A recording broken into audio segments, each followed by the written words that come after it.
had they not lost those 2 games, Skip. Because sometimes, Skip, it takes something to snap you back in it. Like, you know what?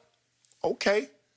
It's not going to be as easy as we thought it was. Because some of these other teams, like you said, Skip, when they played in '92, nobody else had any NBA players.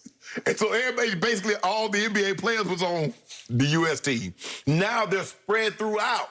No matter, so you go to Nigeria, you look at Argentina, you go to these other teams, they got NBA players. They might not be to the level of what the U.S. roster is, but they have NBA experience. And so I like what I saw, Skip. They out-rebounded Argentina. They had 7 blocks. They had 27 assists. Now, this is not the same Argentina that we once knew and loved, Skip. No Manu, no Nocioni, no Fabricio Alberto, Delfino, all of those are retired.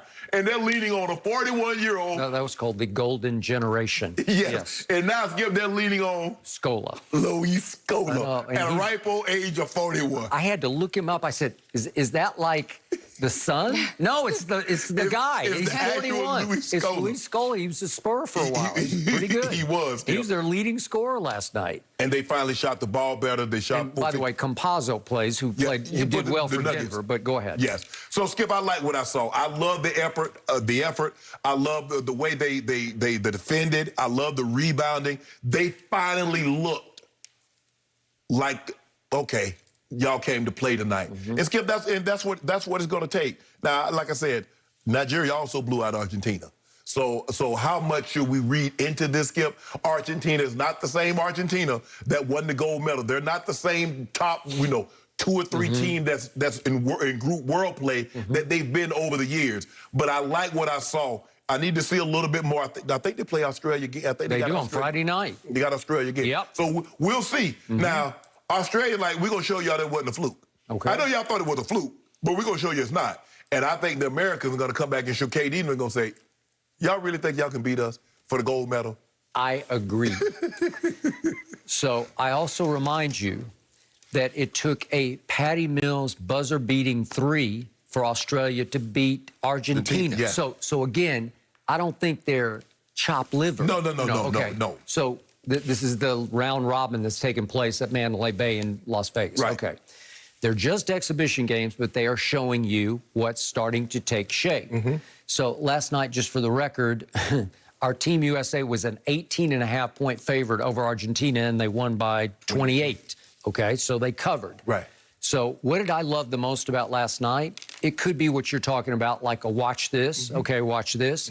Remember, they were not only back-to-back in Las Vegas. They didn't have to travel, obviously, but remember, that game started, as you know, at 3 o'clock in the West time, which we're in here in L.A., but they're in Las Vegas. Right. So it was a quick turnaround from a night game to an afternoon game, and guess who played? Kevin Durant said, I'll play. I thought Kevin might just say, I need a night off here, or a day off, actually. And look what he did. He played 24 minutes. And Damian played 26 minutes. And Bradley Beal said, hey, I shot poorly against Australia, obviously. So I got to play 30 minutes. Really? They played that many minutes in a quick turn. They had like half a day to get ready for this game. Well, good for all of them. And then Jason Tatum had a sore knee, and guess who got popped into the starting lineup? And guess who had a big game? How about Zach LaVine? How about what he did? He goes 15, 5, and 5. Right. He was a late add to this roster in the first place, and I thought he looked like he belonged in the starting lineup to me. And if we could see the dunk that he had, this is in the fourth quarter when it got out of hand. They finally put the athleticism on display. Yeah. They put it on display. He says, oh, I got this. Oh, thank you. I'm not sure who that was in his way, but he should go nameless on the show because he got posterized and won. So the point is, big picture, Kevin Durant, he's the leader of this team, and they're going to go as he goes, obviously. But to start the game, Kevin Durant just said, no, this is going to be our night tonight. And if we could see what Kevin did in the first USA possession, he just said, I got this. I'm going to set a tone. Here's Kevin. This is the opening possession. And he says, oh, okay, you give me this? And he ripped it.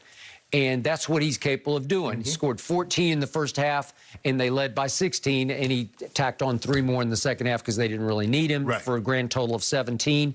And that kind of firepower worked because you can see what happened. Every starter was in double figures. Correct. And every starter played defense like they meant it.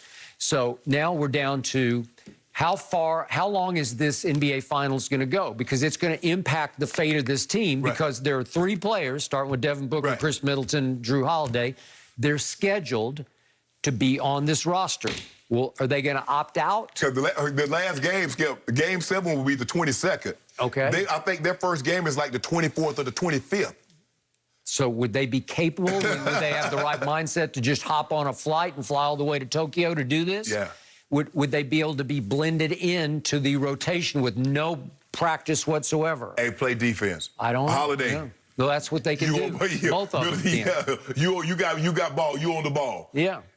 Skip, I love what Draymond brings. Draymond, like I said, any points that Draymond give you is an added bonus because he's going to do all the other things. Skip, he's defending, he's blocking shots, he's running the offense. I mean, the offense looks different. Yeah. He pushes it. I mean, I love what he brings to this team. Bam was sensational last night. And that's the Bam that we're going to need. We're going to need Bam. Bam, you're the most athletic big that's going to be in this tournament. That is true. We have the most talent. We're not the team that has the only NBA players, but we have the most of it. Show it. Don't play down to them. Don't play down to those teams. Get out there and show it. Which brings me to Kevin Love, who played 3 minutes against Nigeria, and then he did not play DNP against Australia, and he did crack into the rotation a little bit last night, played 12 minutes and had 4 rebounds.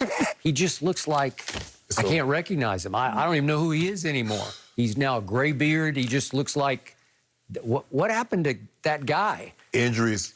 Hey, injuries and age. But you want to talk about one of the better below-the-rim rebounders? Because he was a double-double machine. Yes, outlet pass, Skip. You remember he used to get the ball and turn around, and here's LeBron laying the ball up at the other end. Yep. I mean, he could get you 20 rebounds, right? Oh, yes. But Skip, it's going to be, they're going to have to rebound the basketball, and they're going to have to score. Because if they shoot the ball, they're going to shoot everybody off the court.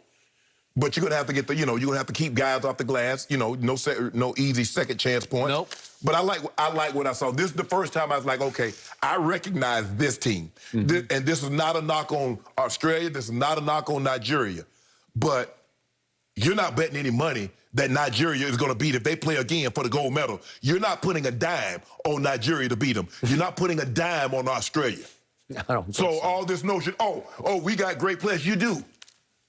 But you don't got this. Which one of these teams got a Kevin Durant?